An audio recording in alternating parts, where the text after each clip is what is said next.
الفاروق حصہ اول دوم شبلی نمانی کی، اور وہاں پر انہوں نے آپ کی ان باتوں کو اولیات کا نام دیا ہے، اولیات۔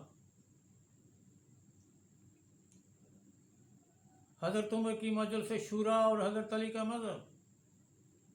مسائل شریعہ پر ہم نے ان چند مسائل کا ذکر کیا ہے جو سنت رسول خدا کے مقابل تھے۔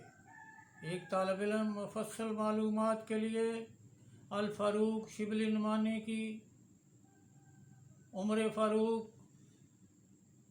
حسین ہیکل کی کتاب، حضرت ابو بکر، حضرت عمر اور حضرت عثمان بارے ڈاکٹر طاء حسین مصری کی کتابیں، تاریخ طبری حصہ خلفائے راشدین، اسلام میں عدل اجتماعی سید قطب شہید کی کتاب، اور انگلش کی سر تھامس آرنلڈ کی کتاب دا کیلفیٹ کا مطالعہ کریں۔ حضرت عمر نے زخم لگنے کے بعد عہدہ خلافت 6 رکنی مجلس شورا میں کچھ شرائط سے چھوڑ دیا۔ تاریخ طبری کا متعلقہ حصہ ملاحظہ ہو۔ 6 صحابہ کبار کی مالی پوزیشن بارے ملاحظہ ہو ڈاکٹر طاء حسین مصری کی کتاب الفتنۃ الکبریٰ۔ حضرت عبد الرحمن بن عوف نے حق خلافت چھوڑ کر ریفری بن گئے۔ انہوں نے سب سے پہلے حضرت علی کو بلا کر کہا، ہم آپ کو خلافت اس شرط پر دینے کے لیے تیار ہیں، وعدہ کریں کہ آپ خلافت قرآن و سنت اور پہلے 2 خلفاء کے اجتہادات کے مطابق چلائیں گے۔ حضرت علی نے صاف صاف کہہ دیا کہ میں خلافت قرآن و سنت اور اپنے علم و فہم سے چلاؤں گا۔ حضرت عثمان نے پوری شرط مان کر خلافت حاصل کر لی۔ آپ کا مذہب بھی پہلے 2 خلفاء سے ملتا تھا۔ ایک طالب علم دیکھ سکتا ہے کہ یہ مذاہب صحابہ سنت رسول بارے وجود میں آئے کہ خلفاء نے سنت رسول کی آئینی حیثیت کو کیسا سمجھا اور کہاں تک اس حیثیت کو تسلیم کیا۔ انشاءاللہ ہم اگلی بار مسلم اکثریتی گروہ اور فرقہ بندی بارے بات کریں گے۔